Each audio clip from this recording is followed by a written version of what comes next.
Thousands of people have mysteriously vanished in America's wilderness.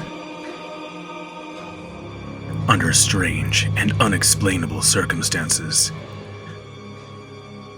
Most cases remain unsolved. What happened? Where did they go? Locations unknown.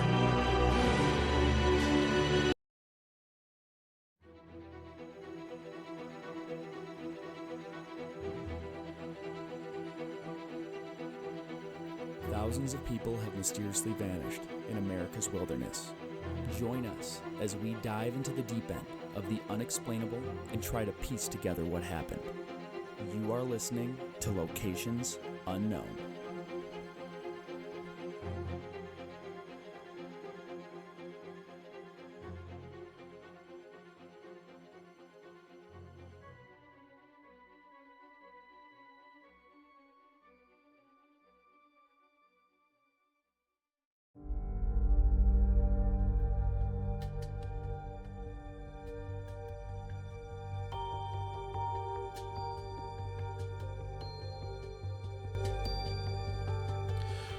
What's up, everybody, and welcome back to another episode of Locations Unknown. I am your solo host, Mike Van de Bogarts. Joe is, don't know where Joe is this week, but he celebrated a big birthday week last week, turned the big 4-0, so he is not with us this week, so I'm going to be giving this a shot solo tonight. So before we get going, I just want to thank all of our loyal listeners for tuning in. Got some exciting announcements to get to here before we get going. So, new Patreon shout-outs first. So, John E. Ferris, Jasmina Voidenkar, and Amy Friedel. So, thank you so much for supporting the show. We always say this, but we cannot thank you enough for supporting the show. We've got a lot of exciting stuff coming up this year, including getting kicked out of our studio. The building we're in, like we've been saying, is getting fully converted to apartments. So currently our location of our new studio is unknown, but we've got a good spot we're looking at. So hopefully we'll get that sorted out. But on April 23rd, you're going to want to mark your calendars. We've got a big live stream planned. Joe, myself, Andy, if he doesn't have his kid yet. We're hoping to get Evan on the live stream, maybe with a special guest. We're going to get a lot of our other shows on the network. We're going to do a supporter call with all of them that everyone can watch. If you're a supporter, you can join in and ask questions and talk to us. We're going to have an Ask Me Anything on Reddit set up, so if people want to put questions or comments or anything, you can post it there and we'll get to all of them. We've got our phone number that you can call the show, 208-391-6913. You can leave any type of spicy voicemail, or if you had a few too many drinks at night, you can call. We've been getting a ton of voicemails and texts, so we will go through all of those on the live stream. So make sure to mark your calendars. April 23rd. We'll probably start, we don't know the exact start time yet, but it's going to be probably around 7 o'clock p.m. Central Time. So make sure you tune in and support the live stream. It's going to be a send-off to the studio we're currently in that Joe and I we love this place. We're in a zoo, basically. People walk by and do all kinds of crazy stuff out the window. We had a bunch of people twerking last episode. So we're going to miss that, but on to bigger and better things, hopefully. So in the meantime, you can also check out a bunch of cool podcasts we have on our network. So check out Peanut Butter and Mountain Podcast, Off the Trails, The Weirdos We Know, Who Runs This Park, and Crime Off the Grid. We've got more shows that should be getting added to the network this spring, so stay tuned for that. We're going to be opening up a new store for lots of exciting new merch. We said we were going to have that launch, but it hasn't launched yet. It's been just a really busy time for Joe and myself, but we're hopefully going to have that live here soon. And finally, if you want to support the show, you can support us through Patreon. Like I said, anyone who is on Patreon will be able to partake in the live stream Q&A. You can support us on YouTube memberships, premium subscriptions on Apple and Spreaker. And eventually, when we get the new store set up, you can buy a lot of cool swag. And for people who are supporters of the show, we'll be able to offer you a code where you can buy stuff at cost, plus shipping and tax and whatever other fees. But at least you'll get it at cost, the same cost that we pay for the stuff. So just as a thank you for supporting the show. Obviously, there's no Joe here, so who knows what kind of updates he's got. So we will just get right into the show.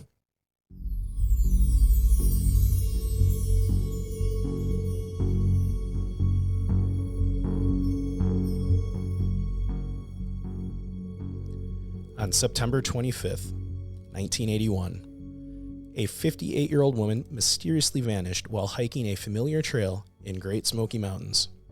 Moments after walking ahead of her friends, she disappeared without a trace. Strange behaviors leading up to that day, including unusual phone calls and missed commitments, only deepen the mystery. Despite exhaustive searches, her fate remains unknown. Was she lost, abducted, or did she deliberately disappear? Join us this week as we investigate the disappearance of Thelma Melton in Great Smoky Mountains National Park.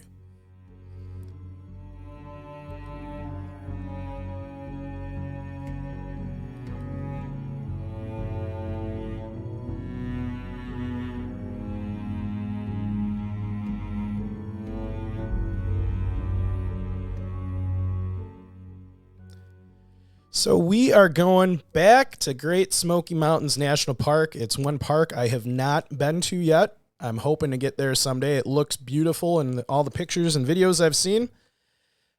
Specifically, this case takes place in Deep Creek Trail near the Deep Creek campground. So this is a well-known trail. It's an easy hiking path that runs parallel to the Deep Creek, a stream in the park. So very easy trail for anyone to do.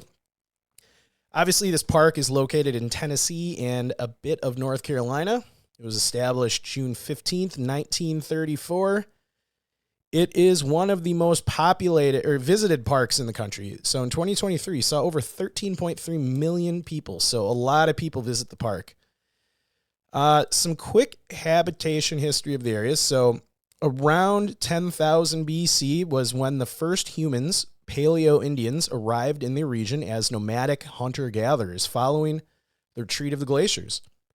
Evidence includes stone tools, spear points found in the area indicating they hunted megafauna like mastodons. That would be a crazy sight if you could jump in your DeLorean and go back and see that. Fast forward now to about 1000 BC. So archaic and woodland periods see semi-permanent settlements. Indigenous people, ancestors of the Cherokee, developed agriculture. So we're talking corn, beans, squash. And they created villages with more sophisticated tools and pottery. Around 1000 to 1700 AD, the Cherokee established a strong presence, forming the overhill Cherokee towns along rivers like the Little Tennessee. They live in semi-permanent villages practicing farming, hunting, and trade, with a population estimated at several thousand in the Smokies region by the 18th century. So, unfortunately, a lot of us who've had history know what comes next, and it's a sad part of history here in America, but it is still part of history. So, late 1700s to the early 1800s, European settlers, primarily Scot-Irish and German immigrants, began arriving. And initially, their contact with the Cherokee tribes led to trade, but conflict arose pretty quickly. By 1838, the Trail of Tears forcibly removes most of the Cherokee, though some did remain, forming the eastern band of the Cherokee Indians near present-day Cherokee, North Carolina. So now 1800s to early 1900s, white settlers established small farming communities and logging towns like Cades Cove and Elkmont. Population grows to a few thousand, relying on subsistence agriculture and timber. By the late 19th century, industrial logging intensified, altering the landscape. And thankfully, by the 1920s up to 1934, a movement began to grow to create Great Smoky Mountains National Park and in Tennessee and North Carolina. So, and this was really helped with private donors like John D. Rockefeller Jr. So what they did basically was they went out and they bought out all the landowners in the area, which displaced about 1,200 families. And in June 15, 1934, the park was established, and permanent habitation within the boundaries of the park was, you weren't allowed to do it. So, thankfully they did this. I'm going to get into some facts about the park, but it really preserved this park because it probably, if things had kept going, would have gotten clear cut. So, thankfully they were able to get this park established, and now we can all enjoy the amazing wilderness of Great Smoky Mountain National Park. So, a couple interesting facts about the park. So, this one I did not know. The park was a refuge for Ice Age survivors. So, during the last Ice Age, approximately 20,000 years ago, the Great Smoky Mountains served as a refuge for plant and animal species migrating south to escape advancing glaciers. This geological history contributes to the park's exceptional biodiversity today, including species like hellbender salamanders that have persisted for millennia. This is another one I didn't know. A lot of facts I didn't know this episode. So, synchronous fireflies perform a rare natural show in this park. So, if you've never heard of synchronous fireflies, don't feel bad. I never heard of them either. The park hosts one of the world's few populations of synchronous fireflies, which flash in unison as part of their mating ritual. This spectacle peaks late May to early June near Elkmont and draws thousands, but access is limited via a lottery system due to its rarity and ecological sensitivity. That is something I would like to see someday in my life. If you're one of those people that loves visiting old cemeteries, this park contains over 150 historic cemeteries. So scattered throughout the park are more than 150 cemeteries, ranging from small family plots to larger burial grounds. Remnants of Appalachian communities displaced during park creation. Many are unmarked, identified only by periwinkle plants settlers used to ward off evil spirits. This next one I do remember from a previous episode. It sounds absolutely wild and something that kind of sounds made up, but it's real. So mountain waves cause rare destructive winds in the park. So the park experiences powerful mountain wave winds reaching speeds of 80 to 100 miles per hour or more. This happens a couple times a year, usually from October to April. These winds, strongest near foothills like Cades Cove, contributed to the devastating 2016 Gatlinburg wildfire by fanning flames unpredictably. So that is absolutely wild. So Elkmont became a ghost town after park creation. So the Elkmont area, once a thriving logging community and vacation retreat, turned into a ghost town after the park's establishment in 1934. Residents were allowed to stay under lifetime leases, but as leases expired, over 70 buildings were abandoned, which 19 today are now preserved for visitors. The Fontana Dam displays communities underwater. So Fontana Lake, bordering the park's southwest edge, apologies there, I lost my space, was created by a 480-foot dam completed in 1944. The tallest dam east of the Rockies. Its construction flooded several communities, submerging homes and cemeteries now beneath the lake, occasionally visible during low water levels. So, pretty crazy. The park's old growth forests are globally significant. So this is getting back to what I said about, thankfully, why the park was created. So about 25 to 33% of the park's forests, roughly 100,000 to 130,000 acres, are old growth, never logged, with trees hundreds of years old. This is the largest such stand east of the Mississippi, and it's very rare in this type of temperate deciduous forest biome worldwide. So very important that they, protected this area, because I would imagine if they hadn't created this park, most of those trees probably would have been clear cut by now. So thankfully, they protected the park. So get into a little bit of the climate here. So thanks to our friends at the Köppen Climate Classification System.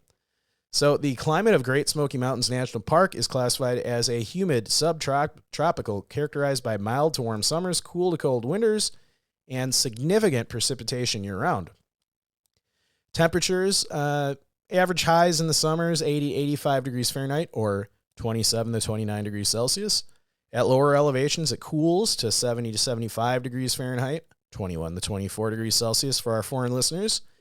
At higher peaks like Klingman's Dome, which can get down to the 50s or 60s in summertime. So winters see highs of 45 to 55 degrees Fahrenheit or 7 to 13 degrees Celsius. At lower levels, and 30 to 40 degrees Fahrenheit or -1 to 4 degrees Celsius higher up. So precipitation, annual rainfall averages 55 to 85 inches or 140 to 216 centimeters. This increases with elevation and making it one of the wettest areas in the eastern U.S. Snowfall does vary, though, with 5 to 10 inches, 13 to 25 centimeters at lower elevations, and up to 60 to 100 inches or 152 to 254 centimeters at higher elevations like the Newfound Gap. And this occurs mostly in December to March. Seasons. Spring is usually March to May. It's mild and rainy with blooming wildflowers. Summer is June to August. It's warm, humid, and lush, though afternoon thunderstorms are common. Fall is typically September to November. This brings cooler, drier weather and vibrant foliage, peaking in October. Winter is December to February. Obviously, it's chilly with occasional heavy snow at higher elevations. So some unique features of the park. The park's smoky haze comes from vegetation releasing volatile organic compounds enhanced by high humidity. Often it needs to be 70 to 90%. And elevation drives the microclimates. So that's pretty interesting. So that's where the smoky word in the park comes from. So a little bit about the terrain. So the terrain of Great Smoky Mountains National Park is rugged and diverse, shaped by obviously ancient geological processes and its position along the Tennessee-North Carolina border. So elevation in the park, it spans from a low of 876 feet or 267 meters at the mouth of the Abrams Creek to 6,643 feet or 2,025 meters at Klingman's Dome, the highest point in Tennessee and the Appalachian Trail. Mountains in the area, so it's dominated by the Appalachian Range. The terrain features rounded forested ridges and peaks, remnants of a mountain chain once as tall as the Rockies, which was eroded over 200 million years. How crazy would that be if the eastern part of the United States had a mountain range like the Rockies in it? So that's interesting to think about. Notable summits include Mount LeConte at 6,593 feet or 2,010 meters, and Mount Guyot, probably said that wrong, but it's at 6,621 feet and 2,018 meters. There's a lot of valleys and coves in the park, so deep valleys and sheltered coves like Cades Cove and Greenbrier punctuate the uplands formed by erosion and faulting. These flatter areas, once home to settlers, contrast the steep slopes. There's also a lot of water features in the park, so over 2,900 miles or 4,667 kilometers of streams and rivers, including Deep Creek, carve the terrain fed by rainfall. So waterfalls such as the Grotto Falls and the Laurel Falls are common, especially along steep gradients. So a little bit of the animals and other dangers in the park. So you've got black bears. So the park is home to about 1,500 to 2,000 black bears, roughly 2 per square mile, making them a frequent sight to hikers. They're active year-round, but they're more visible in spring and fall for foraging. You're going to see white-tailed deer, eastern wild turkeys. This one was surprising, elk. So they were reintroduced in 2001, and there's a herd of about 200 elk in the Cataloochee Valley on the North Carolina side. They're mostly visible at dawn or dusk, grazing in meadows, though less common park-wide. You've also got red and gray foxes, 240 bird species. You've got copperhead and timber rattlesnakes, both are venomous but rare. You've got bobcats and coyotes. 1 second. Apologize for that. So other dangers you're going to experience in the park if you go hiking, especially backcountry hiking, is you are going to have black bear encounters. So, confrontations are a risk, especially if your food is improperly stored. This is one of the things you should always think about when you're hiking in bear territory, if it's grizzly or black bear, is just make sure you have like a bear keg with you and understand the basic techniques for if you're cooking in your campsite. Just try to keep it tidy and store all your food and waste that would, food waste, everything in your bear keg up in a tree away from your camp. Just to make sure you don't have any unexpected visitors while you're sleeping. Not a great way to wake up. But attacks by black bears are very, very rare in this area. There's been only one fatal incident recorded, and that was in the year 2000. So, you just got to use a bear-proof canister and hang the food bags, 10 feet high and 4 feet from a tree trunk because, black bears will climb the trees too. So, weather extremes. Park's climate can shift rapidly due to its elevation. Sudden thunderstorms common in the summer bring lightning risk, particularly above the tree line on peaks like Klingman's Dome.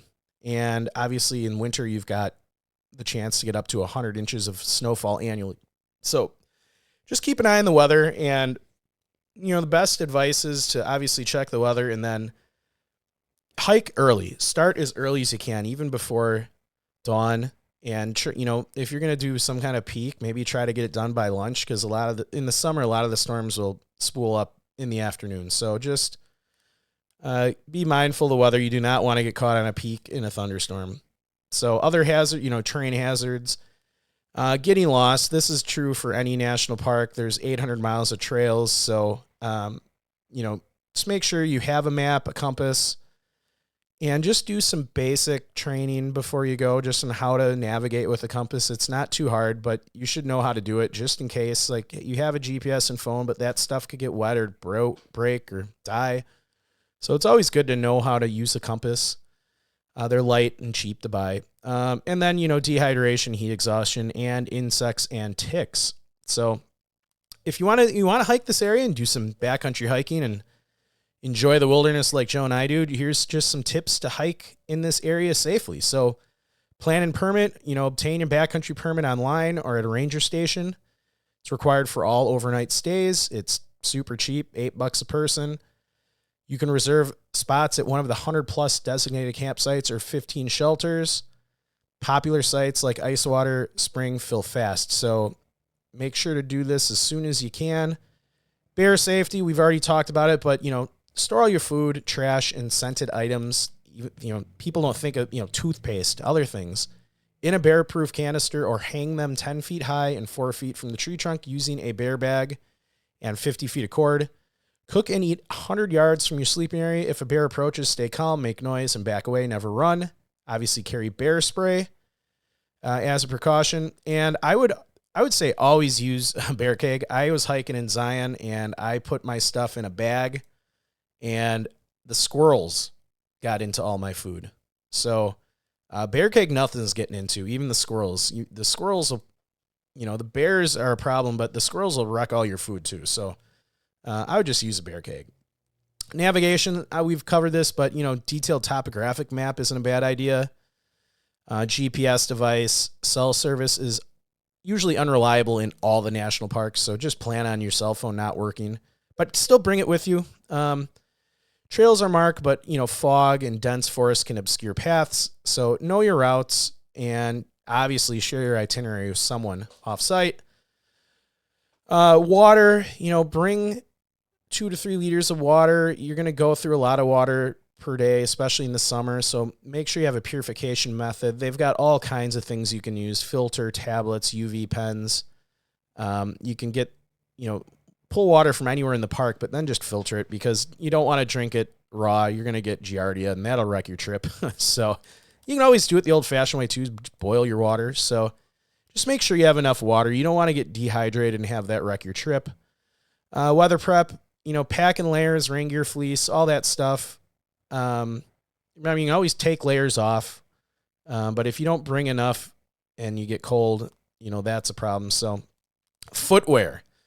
This is a big thing. I always tell people when I hike, I wear toe socks and then a wool sock over that, and that keeps the blisters off. And then I have moleskin for any blisters that might pop up. And I have a nice worn-in pair of hiking boots, and with that combination, my feet stay nice and healthy the whole trip. And the worst thing you can have is blisters on your feet. That will wreck a trip. So just take my advice and take care of your feet while you're hiking.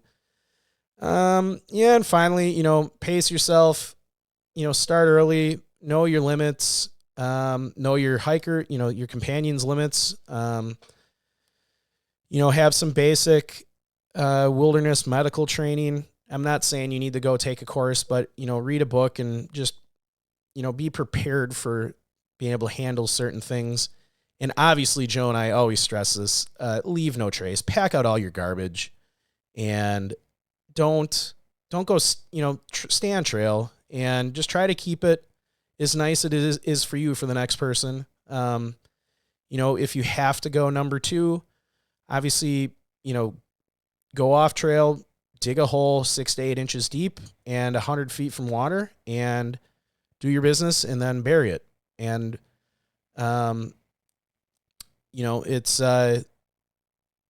it's not the greatest thing to do when you're out there hiking, but you just got to be mindful. You want to protect the environment you're hiking in so other people can enjoy it. So just leave no trace. And if you see garbage out there, pick it up, because a lot of people are very considerate, but there's others that aren't considerate and will leave trash. And I've seen it all the time, and I always try to pick up any garbage I see because it just drives me crazy. But so yeah, leave no trace. If you don't remember anything else, leave no trace. So, all right, jumping right into character profiles. So today's character or subject of this case is Thelma Polly Melton. She went missing on September 25th of 1981. Her remains have not been found. She was a female, age 58. She was 5'11", 180 pounds. She had auburn hair, brown eyes. Clothing she was last seen in, she was in a pink and white striped sleeveless blouse, tan slacks, low-cut tan shoes, left shoe with a cut sole, eyeglasses, white, gold, diamond studded wristwatch, and a wedding band. And let me try to figure out my screen here. So everyone watching. All right, you know what? Never mind. We're not going to look at her. I had a picture of her. So, personality, her pastor reported that she had been sadly dealing with depression after her mother's passing earlier that year, also suggesting that she might have, suggested that she might have been having an affair, but this could not be corroborated. And she had been married twice before her current marriage with her husband, Bob. So that could play into what happened here. So medical issues. So she did have some medical issues. So she had high blood pressure. She was prescribed medication, but did not have it with her during the hike. She did suffer from nausea. So she was prescribed medication, but did not have it with her during the hike. And she smoked approximately 2 packs of Virginia Slim cigarettes per day. So not ideal for doing a lot of hiking. Being a heavy smoker, that's going to limit your ability to, go up in elevation and all that kind of stuff. So occupation, hobby. So she volunteered regularly at the Presbyterian Nutritional Center, feeding the elderly, but did not volunteer on the day of her disappearance, which was noted as unusual. And she also had made several calls using her work phone on September 24th, 1981, which she had never done in 4 years volunteering there. When we'll get into that a little more. Experience in the wilderness. So she loved the outdoors and strolling through the wilderness, but nothing that I read was, she wasn't like some of the cases where they, experience in the wilderness was, big backcountry trips and things like that. She liked the wilderness, and she'd done a lot of, easier hikes and things like that. But from what I read, nothing, too crazy. And experiencing this location, so she was very familiar with this area. She stayed there several summers over nearly 20 years with her husband, Bob Melton. And then just a couple of the names we'll be talking about. So Bob Melton, obviously, is her husband. Her two friends that were hiking with her, Red and Trula. So just keep those names in the back of your mind. And I don't know what happened here. I had a screen pulled up with everything I needed to show you guys the trail, and I had all trails set up. Oh, here we go. Okay. Let's try this. We got some pictures of Thelma here for those of you watching. So there's a lot of pictures of Thelma, and we've got the location where she went missing. So Deep Creek Campground area. And I've got the trail here pulled up on our friends at All Trails. Please sponsor us. Just kidding. And it was the Deep Creek Trail. So, jumping right into timeline here. So like I said, this really starts on September 24th of 1981. So she started exhibiting really unusual behavior at the nutritional center near the Deep Creek campground in Bryson City, North Carolina. So she had made multiple personal telephone calls from the center's phone, which I noted earlier was a first-time occurrence noted by her supervisor. And they said it was deeply out of character. So authorities later attempted to identify whom she had called the phone, but the phone records could not be traced due to the technological limitations of the phone technology at that time. So we don't have any clue who she was trying to call, but very unusual that she was making all these calls. So the calls were local, as no long-distance charges appeared on the center's records. So this deviation from routine has since fueled speculation about her possibly planning something significant or seeking personal support prior to this disappearance. So just keep that in the back of your mind as we're going through the timeline and the theories. So it's now September 25th of 1981. It's morning. So she unexpectedly did not return to her volunteer job at the nutritional center, which was an abrupt break from her established daily routine. She was normally meticulous about attendance. She had notably not left her usual note on the previous day indicating that she would be at work, suggesting a planned absence. Instead, she remained at the campground throughout the morning and early afternoon, reportedly spending time cooking spaghetti sauce with her husband, Bob, who was significantly older than her at the time, 78 years old, and he was in declining health. So around 3 p.m. Is when she went to leave for a hike with her friends. So Thelma left for a leisurely hike along the Deep Creek Trail within the park. She was accompanied by close friends Eunice Red Cannon and Trula Gudger. So I already said what she was wearing, but she wore a pink and white striped sleeveless blouse, tan pants, tan low-cut casual shoes. The left shoe had a distinctive cracked sole. Her wedding band, 3 diamond rings, a gold wristwatch with diamonds, eyeglasses, and carried only a pack of Virginia Slim cigarettes. Importantly, she did not bring cash, identification, keys, or her prescription medications for her blood pressure and nausea, all left behind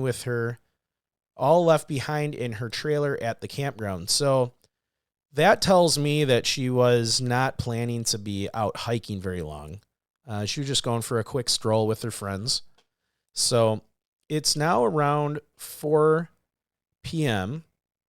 and she was initially hiking more slowly than usual and teased gently by her friends for her slow pace. She then unexpectedly picked up speed and quickly moved ahead, overtaking her companions. Friends called out jokingly, but she simply laughed and continued swiftly down the trail, outpacing them significantly. So then shortly after 4 p.m., she was last seen cresting a small hill along the Deep Creek Trail before disappearing from view. Friends expected to find her waiting farther along or at the trailhead, but did not see her again. Given the straightforward route back to camp, approximately a half-mile away, they assumed she had returned directly to meet Bob at their trailer. So now it's around 4:30 p.m., so Red and Trula arrived at the campground but found she wasn't there, and her husband Bob confirmed he had not seen her since they left. So immediately they became concerned because she had no apparent reason to deviate from the planned return to their campsite, nor had she indicated intentions to go anywhere else. So between 4:30 p.m. and 6 p.m., her friends, campground neighbors, and other individuals nearby began informally searching around the campground and adjacent trail areas. They called her name repeatedly and checked immediate trails, but discovered no sign of her. So around 6 p.m., after failing to locate Polly informally, friends officially reported her missing to the park rangers roughly 2 hours after she was last observed. So the MPS Rangers promptly initiated an official search operation, beginning with about 25 park rangers and volunteers that evening. So trackers did identify her distinctive shoe prints initially, but lost the trail due to heavy foot traffic. Search dogs picked up her scent near a downed tree along the trail, suggesting she may have paused there briefly, but they could not track her movements beyond this point. Now, this is crucial that the search started almost immediately. Sometimes we have cases where the search doesn't start for days, and the first 48 hours are critical in a search for somebody out in the wilderness, and they almost immediately, 2 hours after she was reported missing, they started searching for her. So it's great that the search kicked off that fast, and they actually had some positive identifications of, shoe prints initially and even scent. So they've got a good idea of where she was kind of around the time of her disappearance. So it just makes this whole case a little more baffling to me. So it's now late evening, so approximately 9 p.m. to midnight.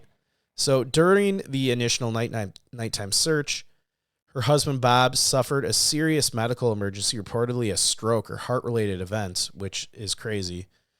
And it was prompted by the distress over her sudden disappearance. He required immediate hospitalization and never fully recovered, spending his remaining years in a nursing home until his death a few years later. So that's just, that's really sad that, she goes missing and then he suffers a serious stroke or heart-related event, hours later, and basically never recovered. So really sad that happened. It's now September 26th to September 28th of 1981. So this is when the search really intensified. It involved upwards of 150 searchers, so park rangers, local law enforcement, and volunteers, and 9 specialized search dogs. Personnel systematically combed approximately 40 square miles of rugged terrain, meticulously covering the Deep Creek Trail, surrounding forest waterways, and adjacent areas. However, despite these extensive efforts, no significant evidence, such as belongings, cigarette butts, jewelry, disturbed vegetation, footprints, or signs of a struggle were ever found. And weather at the time was typical of late September in the Smokies, so 50 to 70 degrees Fahrenheit, mild and clear enough not to hinder search activities significantly. So it's almost like she just completely vanished off the face of the planet, which is very baffling. And I I can't explain it. I'll try to in theories, but September 29th, 1981. So sadly, after exhaustive searches yielded no clues or signs of her whereabouts, the Deep Creek Trail was officially reopened to the public. Though the intense trail-specific search was scaled back, investigative and less formal searches continued in surrounding areas, shifting to broader investigative strategies. So it's now October 2nd of 1981. So 7 days after she vanished, the official active search concluded due to obviously the complete lack of results or any evidence. And like I said, there was over 150 people out there, 9 search dogs, and all available search resources had failed to yield any trace. And authorities classified her disappearance as an open, unsolved case, transitioning to an investigative rather than active search phase. And she was officially listed among the Great Smoky Mountains National Park's enduring cold cases, with park authorities publicly requesting any information from visitors or residents. Now this is weird.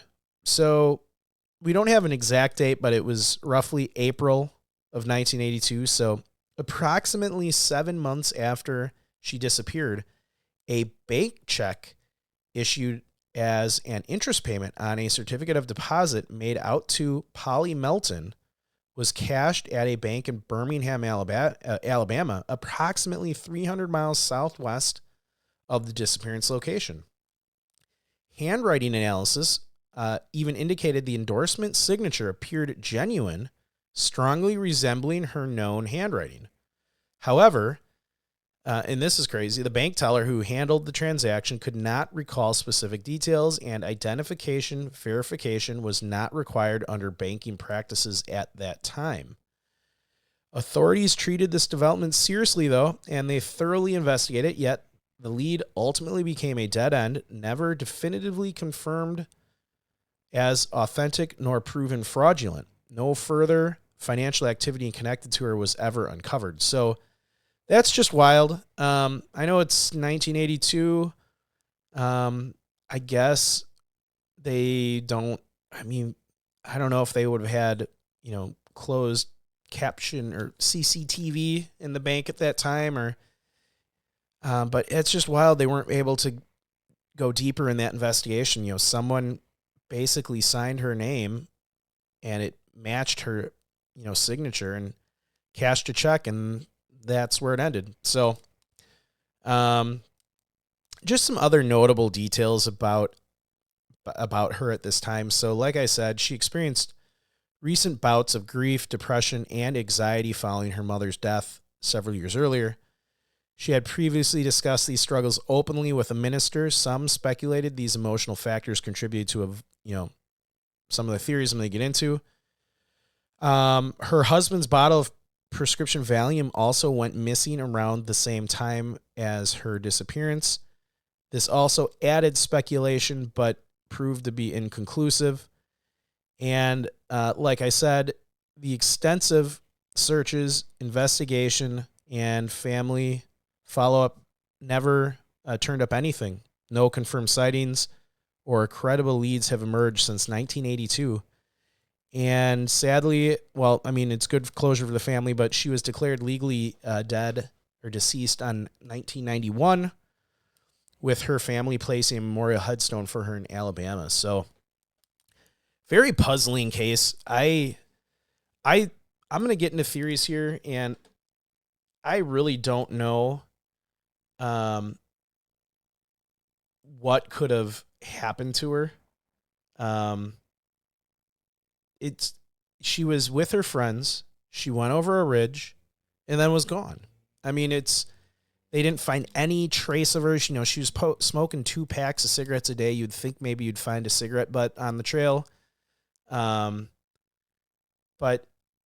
this is wild. So I decided to do a little fun here with the theories. I've taken the theories and broken them into 3 buckets. So I've got likely theories. Then I've got possible but less likely. And then I have, this should be an X-Files episode. So, and these are all based on, what law enforcement at the time said and the facts of the disappearance. So and we always talk about this first theory in cases, and it's never usually makes sense. But this theory I'm about to talk about is actually one of the strongest theories in this case that was discussed at the time. And it was the theory that she staged her disappearance to start a new life. So hear me out on this. So she may have planned to leave her life behind, possibly meeting someone at a prearranged spot after speeding ahead on the trail. The day before, she made a lot of very unusual calls from her volunteer job, which she had never done in 4 years, suggesting she might have been coordinating something. And then we have that strange incident at the bank 7 months later, where someone cashed a check in her name in Birmingham, Alabama, with a signature presumed to be hers, though unconfirmed, and they had the missing prescription bottle of Valium that maybe she took it to calm her nerves before doing this. So why would this theory be likely? So you've got her sudden burst of speed on the trail, familiarity with the area. She'd been there, visited there nearly 20 years. And we've got the cash check. This all points to premeditation. We have issues with minor depression and a speculated affair per her minister, though that was unproven. This all might have motivated escape from an alien husband who was 20 years older and unable to hike. So, and then you have the lack of evidence off trail. That would support her exiting the area intentionally rather than getting lost. The things that kind of blow a hole in this theory, though, is that she left without cash, an ID, or medications. Though, she could have stashed some resources away somewhere else or relied on someone else. So, not completely blowing a hole in the theory, but I mean, just the fact that she just disappeared in the manner that she did, just over a crest and was gone, like poof, gone. And then they found no evidence of her, like I said, cigarette butts or any of that kind of stuff. Kind of strange. And on a trail and in an area that's not very hard to hike. And, we've got the weird situation with the check being cashed 7 months later. So I don't know.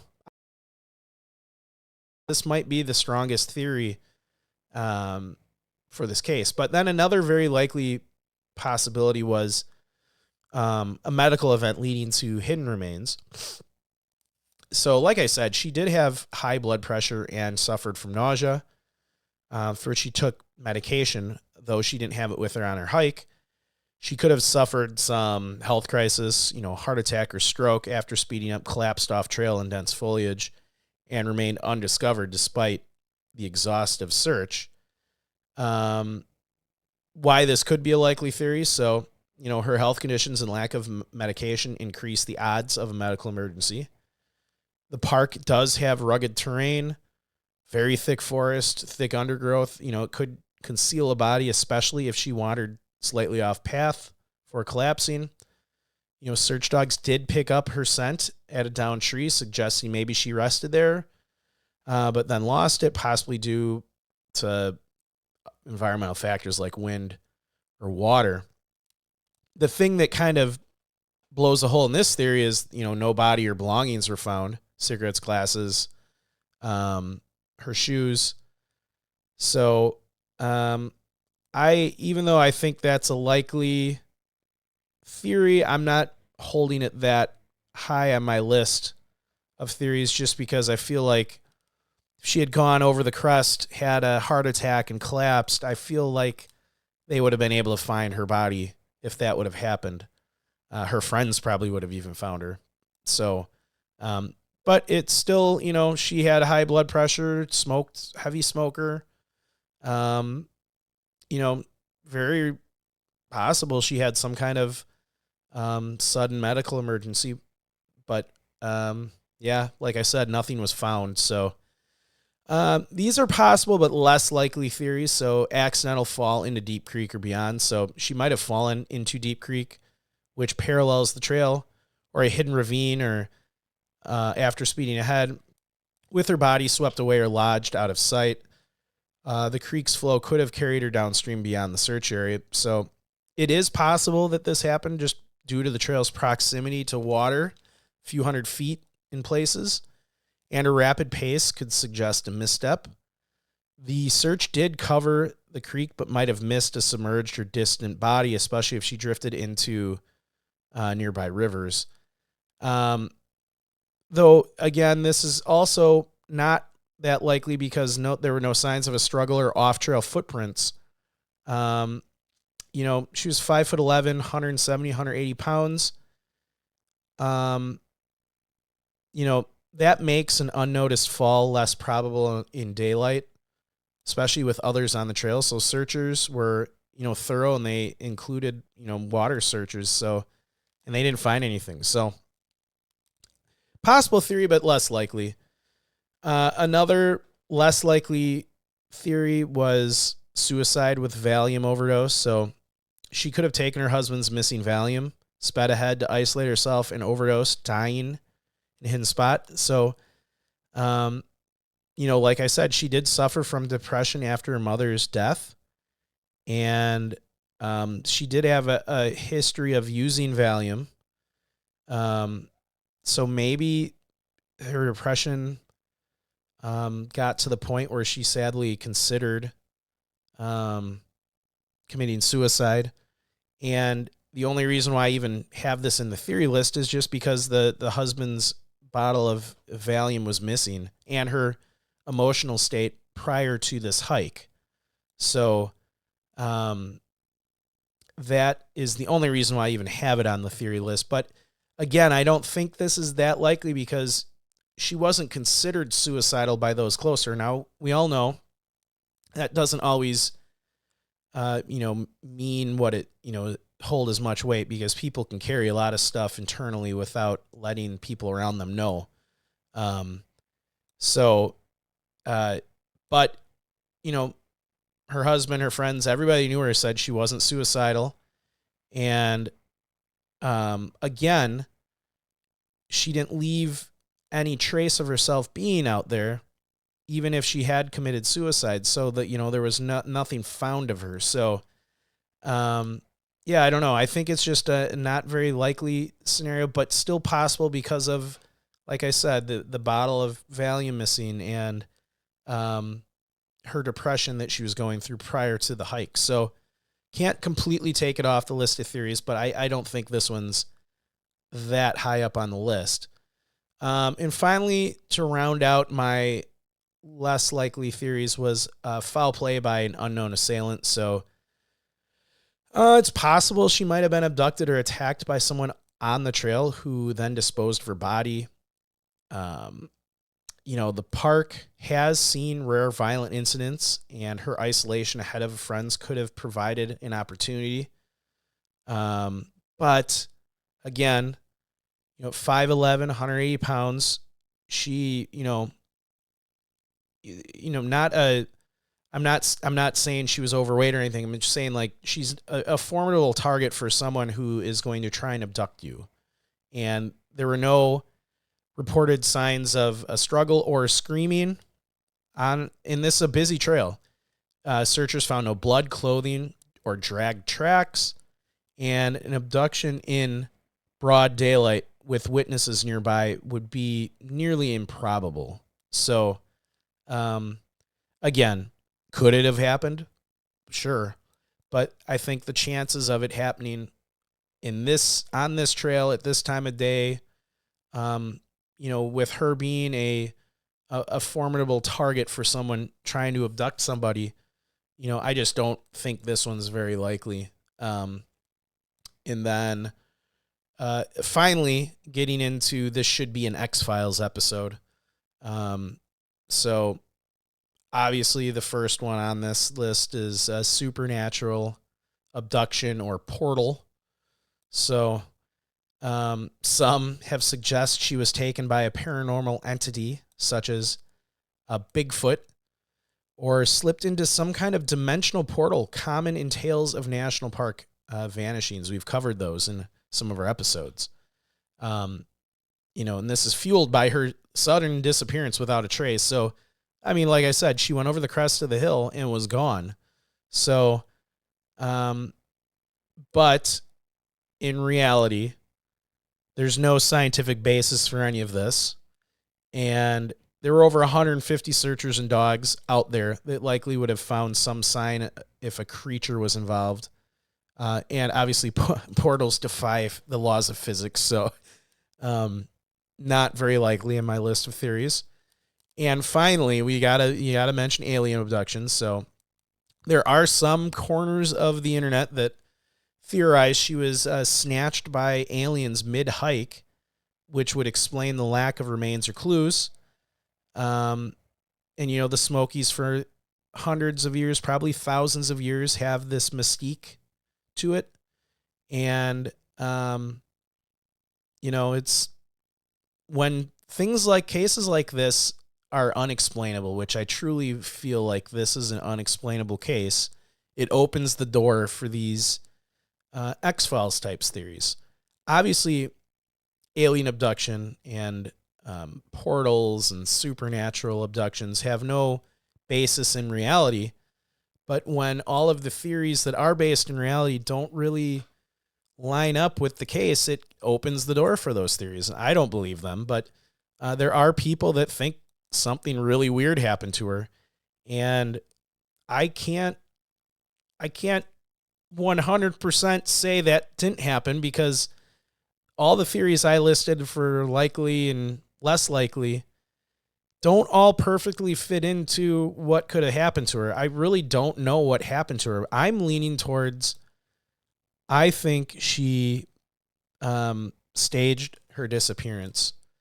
You have a lot of evidence, not a lot of, but you have a pastor who said that, unsubstantiated, but he said that she might have been having an affair with someone, and she's got a much older husband whose health is waning.